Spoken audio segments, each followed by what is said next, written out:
Sa isang iglap, ang pangalan ni Kevin Kuyambao ay muling umingay sa social media. Pero hindi dahil sa Summer League, hindi dahil sa international spotlight, kundi dahil sa isang footage na sa unang tingin ay pangkaraniwan lang. Sa isang barangay court, sa isang gabi ng ligang labas, makikitang nagbabalik ang dating UAP MVP, hindi bilang isang global prospect, kundi bilang isang tropa na muling bumalik sa kanyang ugat. Pero teka, hindi ba't ilang linggo lang ang nakaraan, naglabasan ang balita na si Kevin ay lilipad papuntang Amerika para mag-training sa Sacramento at magpakitang gilas sa NBA Summer League? Anong nangyari? Bakit bigla siyang nasa Pilipinas, nagpaparamdam sa mga local leagues? Umatras pa siya? O may mas malalim pang kwento sa likod ng katahimikang ito? Ito ang ginulat ang mundo. At ngayong araw, tinutukan natin ang tanong na bumabagabag sa marami. Umaayaw na ba si Kevin Kuyambao sa NBA? Balikan natin ang mga pangyayari. Noong unang bahagi ng Hunyo 2025, kasabay ng balitang pinirmahan ni Kevin ng panibagong 3 taong kontrata sa Goyang Sono Skygunners ng KBL, lumabas rin ang kumpirmasyon mula sa iba't ibang sources tulad ng Spin PH, T-Breaker Times at Philstar. Mismo si Kevin, ayon sa kanilang panayam, ay magsasanay sa Sacramento bilang paghahanda sa NBA Summer League. Ayon sa ulat, si Kuyambao ay nag-cut ng kanyang pahinga sa Pilipinas para maagang makapag-training sa US.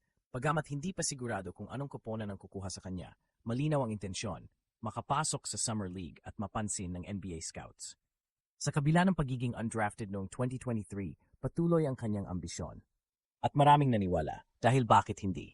2 beses siyang naging MVP sa UAAP. Sa KBL, pagamat rookie, ipinakitang kaya niyang makipagsabayan. Para sa maraming Pinoy, siya ang next in line na dapat sundan ng yap-niyak ni Clarkson, Kai Soto at Philem guards na sumusubok sa Amerika. Pero ilang linggo matapos ang mga balitang iyon, isang video ang sumabog online. Sa YouTube, sa Facebook Reels at sa TikTok, kita si Kevin Kuyambao na naglalaro sa isang ligang labas, kasama ang mga kilalang tropa tulad ni Mactalo, Poypoy Actub at kahit ang ilang streetball legends. Hindi ito old video. May mga bagong sponsor tarps, may bagong uniforme, at ang pinakaklaro, si Kevin ay nandoon mismo, nagpapasabog ng tres at nagpapakita ng swag na parang nasa UAAP Finals ulit. Lumabas ang footage ilang araw lang ang nakaraan at sa unang tingin, parang okay lang. Pero sa mata ng mga basketball analyst at fans, isang malaking tanong ang lumutang. Kung seryoso si Kevin sa NBA Summer League, bakit siya nasa Pilipinas? At higit sa lahat, bakit siya naglalaro sa mga ligang hindi naman opisyal o sanctioned ng pro leagues? Walang official statement mula sa kampo ni Kuyambao. Walang post na nagkukumpirma kung natuloy nga ang kanyang US trip o hindi. Wala ring update mula sa NBA Summer League organizers kung kasali siya sa alinmang koponan. Ang meron lang tayo ngayon ay 2 malinaw na bagay. Una, totoo na sinabi niyang pupunta siya sa US para mag-training. At pangalawa, totoo rin na ngayon, narito pa rin siya sa Pilipinas. At aktibong naglalaro sa mga community-based tournaments. Sa ganitong sitwasyon, ang tanong hindi lang anyari, kundi anong ibig sabihin nito. Umaatras pa si Kevin? Nawalan ba ng tiwala? O baka naman may nangyaring hindi natin alam? Delay sa biyahe, injury risk management, visa issues, o simpleng personal decision. Pero bago tayo manghusga, may isang malaking katotohanan tayong hindi dapat kalimutan. Hindi pa nagsisimula ang NBA Summer League. Ang formal na petsa ng opening ay July 10, 2025. Mahigit 1 linggo pa mula ngayon.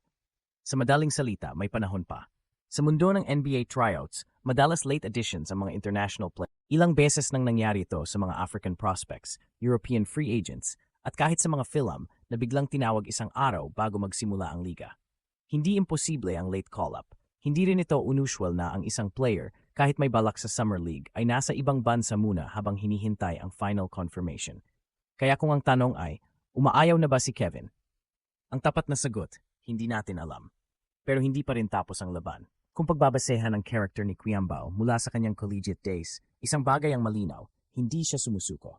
Hindi siya nagpa-draft noong 2022 kahit may hype na.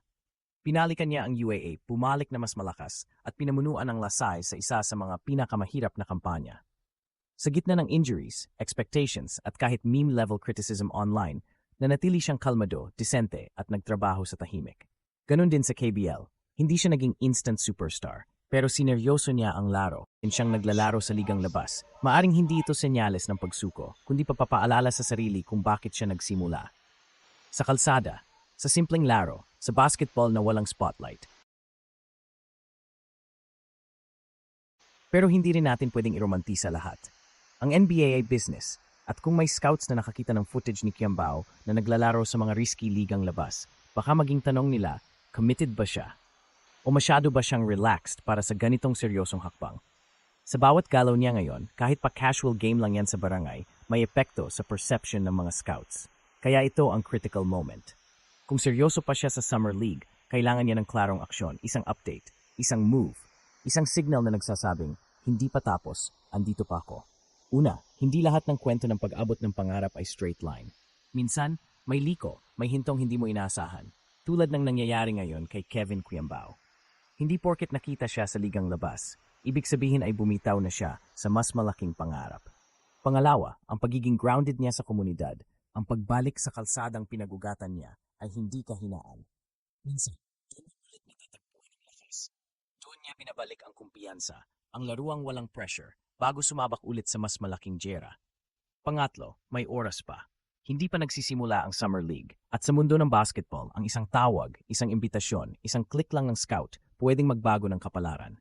Kung may player na kayang gumulat, hindi dahil sa hype kundi dahil sa larong totoo, Kevin Quiambao yon. Unang-una, ang mga footage ni Kevin Quiambao na naglalaro sa ligang labas ay hindi dapat kaagad ituring na ebidensyang siya'y umaayaw sa NBA. Sa halip, ito ay maaring isang paraan niya para manatiling kondisyon, panatilihin ang pakikipag-ugnayan sa kanyang grassroots roots, at marahil para iparamdam sa sarili niyang hindi pa rin siya nawawala sa tunay na laro.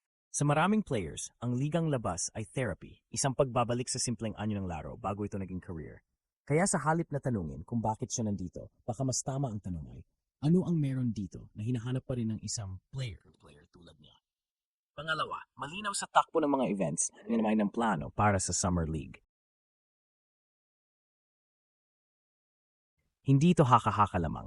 Kinumpirma ito ng malalaking media outlets at binanggit mismo ng kampo ni KQ.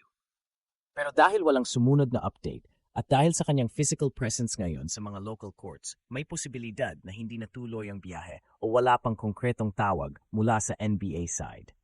Sa mundong ito, minsan ang teaming ang kalaban at hindi ito palaging resulta ng kakulangan sa talento, kundi sa mismong sistema na mahirap pasukan ng mga international players na wala sa radar ng mainstream scouts.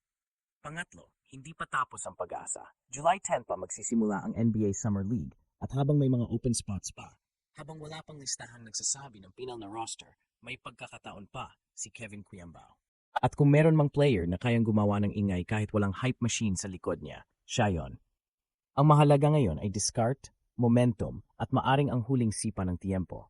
Huwag nating kalimutang maraming NBA call-ups ang nangyari sa huling minuto.